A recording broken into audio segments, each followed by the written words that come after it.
28 people were stranded in a ship in the Antarctic Ocean, but their ship was stuck in the middle of millions of tons of ice. They had been standing at the same place for 7 months. During that one night, they heard a loud noise from under the ship, and the ship tilted to one side. It seemed as if someone was trying to push the ship from below. After that, what happened was not even in their imagination. Welcome to Aagahi official videos again. Viewers, the Antarctic Ocean, where the waves are as high as buildings, the winds are 100 kilometers per hour, and the temperature of the water is so low that the blood of the human body begins to freeze. Traveling in this ocean is like embracing death. Even if you survive because of the cold and waves, the big snowy peaks of the mountains easily have the ability to crush the ship. But 111 years ago, when neither the technology was so advanced, nor the ships, a group of 28 people was stuck in this terrible ocean. Under the open sky, they spent not a few weeks or months, but surprisingly 2 whole years. Far away, there was only snow, stormy winds, lack of food and drink, and no chance to call for help. This is a survival story that the world has named the greatest survival story of all time. The hero of this story is Sir Ernest Shackleton, who was an explorer, and his mission was to test the endurance of the human body. And that's why he named his ship Endurance. He had done many terrifying missions in his life. In 1901, he was part of the mission to reach Antarctica, but he returned only 750 kilometers away. In 1907, he embraced this mission again, but he had to return only 150 kilometers earlier. And this time, in 1914, his plan was not only to reach Antarctica, but he also intended to cross this continent on foot. The only reason was that Sir Ernest Shackleton wanted to do what no one had done before. This mission was named the Imperial Trans-Antarctic Expedition. And because the nature of this mission was very dangerous, no one was willing to go on this mission. Sir Ernest's first challenge was to find a crew for his expedition. Then he wrote an advertisement and published it in the Times newspaper. Remember that this was not an advertisement for an ordinary tour operator. Its initial words were "men wanted for hazardous journey." It was clearly written that you will get very little money, you will have to face a life-threatening cold, you will have to stay in the dark for several months, you will have to play with danger every moment, and there is no guarantee of a safe return. Sir Ernest wanted to attract people who were not afraid of danger. Soon he hired a crew of 27 people. Sir Ernest had planned for this mission for 4 years. But as the time approached, his expedition dream began to fade. Because World War I had begun in the world. Everyone thought that now the expedition would be cancelled.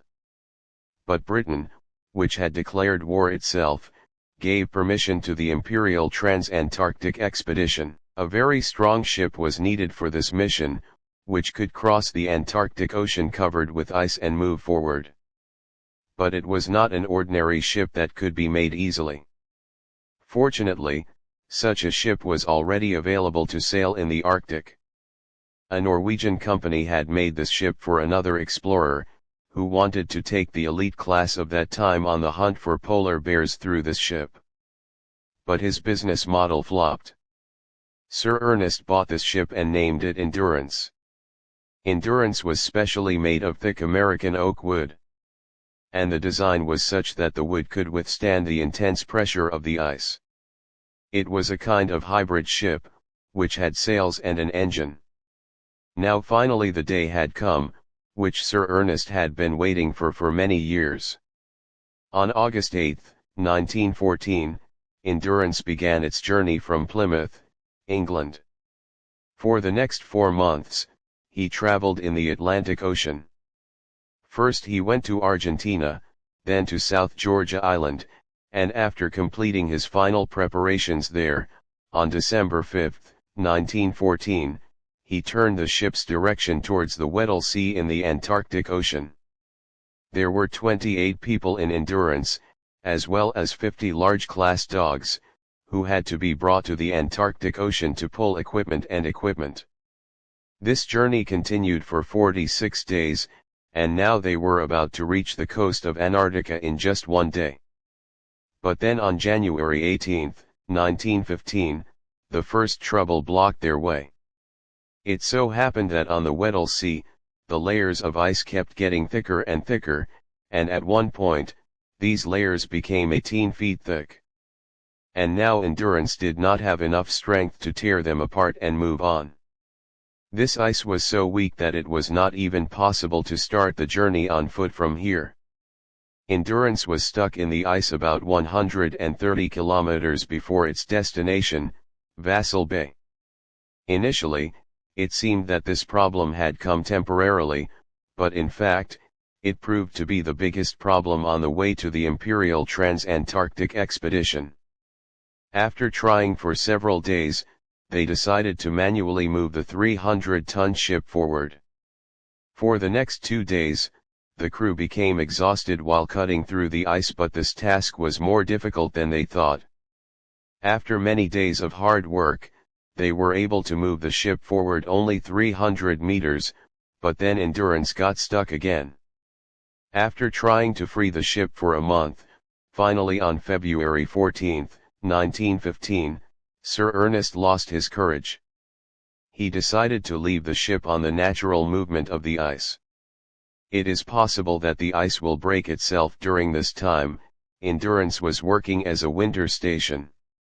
The crew started doing their routine work in this, but the only difference was that the ship was now standing in one place. Sir Ernest had established a discipline for the crew.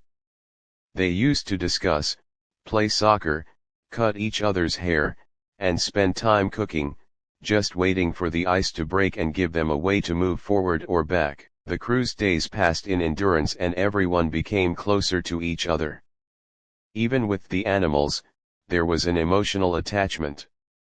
Everyone hoped that one day they would reach near a civilization, but maybe nature wanted something else. In April 1915, the ice began to break, but due to increasing pressure, the layers of ice began to climb on top of each other, and this was an extremely unexpected event. Millions of tons of compressed ice began to put pressure on Endurance. At this point, the most important thing was to free the ship from the pressure of the ice. So everyone worked together to remove the ice. After a few weeks of hard work, this problem was solved, but the danger was still there. On the night of July 14, 1915, suddenly a loud noise came from under the ship and Endurance bowed to one side. No one knew what happened, whether it was a collision of whales or something else. As the night passed, but what was seen in the morning was unbelievable. The compressed layers of ice had not only bowed the ship to one side, but now its rudder, with which the ship is turned, was completely broken. The crew of Endurance had been stuck here for 7 months, and they were at least 2,000 kilometers away. They had no hope of contacting anyone or calling for help. If they had any hope of anyone, they were Sir Ernest Shackleton. The dreams of the Imperial Trans-Antarctic Expedition had been shattered. The crew of Endurance had been stuck in one place for 9 months. Then one night, a wave of pressure suddenly came, which plunged Endurance 30 degrees to one side. Now the risk of the ship leaking began to hover over the heads. At some places, the water began to fill in due to cracks. All the crews worked all night to somehow fill the water in the ship. But maybe that was all the roof support on their heads. On October 27, 1915, Sir Ernest Shackleton gave the order to empty the ship. Because this was the only way to save their lives. The necessary equipment was taken out, animals, food, lifeboats and beds, everything was taken out, and now the whole crew was forced to come under the open sky. For the past few months, the support of the ship was now destroyed by the pressure of the snow in front of them and slowly began to sink into the water. Now everyone had only one question in mind: that how long will they wait? Sir Ernest Shackleton decided that it was not safe to stay here. He knew of an island called Paulet, where there used to be shelter and supplies. But only 3 lifeboats were not enough to get there. Because what would these lifeboats be? So he decided to walk to this island. He started his journey towards Paulet Island, which was the most dangerous part. For the next 6 months, the crew faced deadly dangers. The ice sheet on which they camped, either there would be a hole in it or it would start floating with the flow of water. Fortunately, these ice sheets were slowly moving towards Paulet Island, so Sir Ernest decided that he would reach Paulet Island by swimming on the ice sheet. The crew had run out of food and water. Whatever they could get on the floating ice sheet Numa Island, they tried to hunt it, like penguins and seals, etc. February 1916, it had been 13 months now. The condition was that they had to survive on only 1 biscuit at a time. By the next month, waiting for Paulet Island, the situation got so bad that they had to kill their dogs too. Now for the next few days, they had to survive. They hoped to get some supplies, but the floating island changed its direction, and instead of Paulet Island, it started going to Elephant Island. For the next few days, there was a storm in the sea. The temperature dropped to -20 degrees and many crew members started getting frostbite. Their mouths and tongues were so swollen that it was difficult to swallow anything. As time passed, April 1916 arrived. With the help of the broken ice sheet, they somehow managed to reach Elephant Island. For the first time in the last 16 months, they were touching the land. They breathed a sigh of relief on Elephant Island, but this island was completely barren and it was not possible to stay here for a long time, especially after the food supplies were over. There was only one hope, and that was South Georgia Island, 1,300 kilometers away from here. Sir Ernest Shackleton decided to do the suicidal mission of going to South Georgia Island. He chose a few people from the crew, and on April 24, 1916, they left Elephant Island for South Georgia Island. This route is considered to be one of the most dangerous sea routes in the world. They had to face waves that were up to 90 feet high. The snow cold was so severe that every part of the body started freezing. Along with all these difficulties, they had to do this journey without a GPS and without a compass, with the help of only stars and the sun. Despite putting in a lot of effort every day, they could not cover more than 80 kilometers. After 16 days, on May 10, 1916, Sir Ernest Shackleton and 5 crew members managed to reach South Georgia Island, but there was a problem. They had reached the wrong side of South Georgia Island. In front of them were 4,000 feet high mountains. After a continuous climb of the next 36 hours, they finally reached the other side where the whaling station was.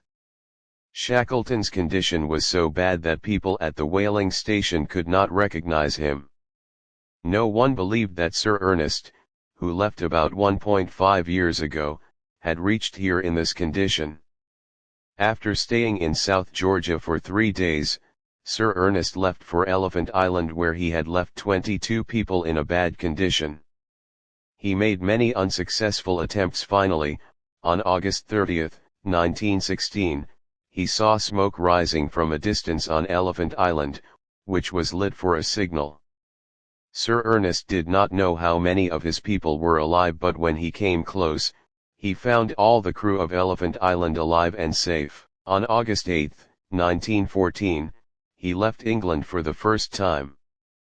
After 2 years and 22 days, he brought his entire team back home safely. Although he never completed his real mission, he made failed attempts to reach the South Pole twice, and even in the Imperial Trans-Antarctic expedition, he got stuck 120 kilometers before. But his survival story gave him a place that he might not have gotten even after completing the mission. After 107 years of this incident, Endurance was finally found in the Antarctic Ocean in 2022. Endurance is still preserved in perfect condition at 3,000 meters below the ocean floor. Even the name written on it can be read correctly. I hope you will like and share. Thank you for your lovely comments. See you in the next video.